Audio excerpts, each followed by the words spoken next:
പഠിച്ചുകൊണ്ടിരിക്കുകയാണ് ബയോളജി. ഇപ്പൊ സ്കൂളിൽ റിവിഷൻസ് ഒക്കെ ആയില്ലേ, ഫൈനൽ എക്സാംസ് ഓവർ ആയത്. ഇപ്പൊ ഇതെന്റെ പുതിയ മെത്തേഡാണോ പഠിക്കാൻ? നല്ല ഈസിയാ. സ്കൂളിൽ എന്തൊക്കെയുണ്ട് വിശേഷം? എനിക്ക് ബെസ്റ്റ് സ്റ്റുഡൻറ് അവാർഡ് കിട്ടി. ഞാൻ കാണിച്ചു തരാം.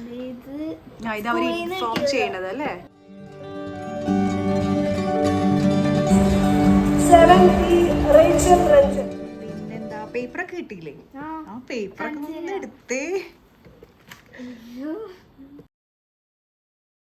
മാത്സിന് തുടങ്ങാം. Maths 28 out of 30. അപ്പൊ റൗണ്ട് ഓഫ് ഉണ്ടാവും വിചാരിക്കുന്നു. അപ്പൊ സോഷ്യലിന് 27 3/4. റൗണ്ട് ഓഫ് ഉണ്ടെങ്കിൽ 28 ആവും. പിന്നെ മലയാളം 27 3/4. ഫിസിക്സ് 9 1/2 10ലാണ്. ഫിസിക്സും കെമിസ്ട്രിയും ബയോളജിയും ഒരുമിച്ചാണല്ലോ അല്ലേ ആഡ് ചെയ്യുന്നത്? ഹിന്ദിക്ക് 28 1/2 ഉണ്ട്. 29 ആവുമെന്ന് വിചാരിക്കുന്നു. ഹിന്ദിക്ക് ലാസ്റ്റ് എക്സാമിന് ഒരു ഇത്തിരി മാർക്ക് കുറവായിരുന്നു. ഇത്തവണ ഏറ്റവും ടോപ്പിൽ ഹിന്ദിയാണ് എത്തിയത് അല്ലേ? ഹിന്ദിയാണ് റിച്ചുവിന് ഏറ്റവും ടഫായിട്ടുള്ള ഒരു subject. Chemistry 9 1/4. Biology 8 3/4. Very good. Science total വരുമ്പോൾ 27 1/2 വരും. അപ്പോൾ ഓക്കെ A1. പിന്നെ ഏതാ? ഇംഗ്ലീഷ്. അതിന് 25 ഉണ്ട്. അതിന്റെ പേപ്പർ എനിക്കൊന്ന് മിസ്സായി പോയി തോന്നുന്നു അല്ലേ? മാർക്ക് കറക്ഷൻ ഉള്ളതുകൊണ്ടായിരിക്കും അല്ലേ? ഓക്കെ. Out of 30 25. പിന്നെ റേച്ചിന്റെ ബർത്ത്ഡേ വരാൻ പോവല്ലേ? മറ്റന്നാള് എൻ്റെ ബർത്ത്ഡേ.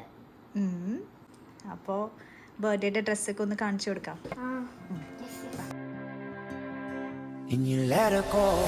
देखो देखो कैसी बातें यहाँ की है, साथ पर है साथ ना भी, क्या इतनी आसान है। देखो देखो जैसे मेरे इरादे वैसे कहाँ. ബൂട്ട്സിൻ്റെ ഹീല് നല്ല ഹീലാണ്. എനിക്കിത് കണ്ടിട്ട് തന്നെ പേടിയാവണു. ആദ്യമായിട്ട് ഞാൻ പെർമിഷൻ കൊടുക്കുകയാണ് ഇത്ര ഹീൽസ് ഇട്ട് സ്കൂളിൽ പോകാനായിട്ട്. എന്താവോ ആവോ. ഭയങ്കര കോൺഫിഡൻ്റ് ആണ്. അപ്പോൾ ബർത്ത്ഡേക്ക് ഇതൊക്കെ ഇട്ട് നമുക്ക് ബർത്ത്ഡേ ഒന്ന് കാണാം.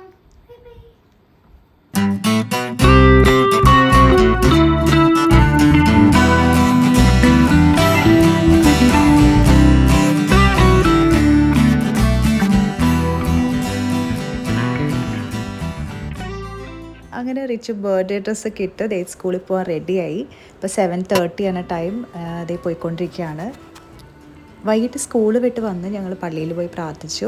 അതിനുശേഷം കേക്ക് കട്ടിങ്ങിലേക്ക് കിടക്കുകയാണ്.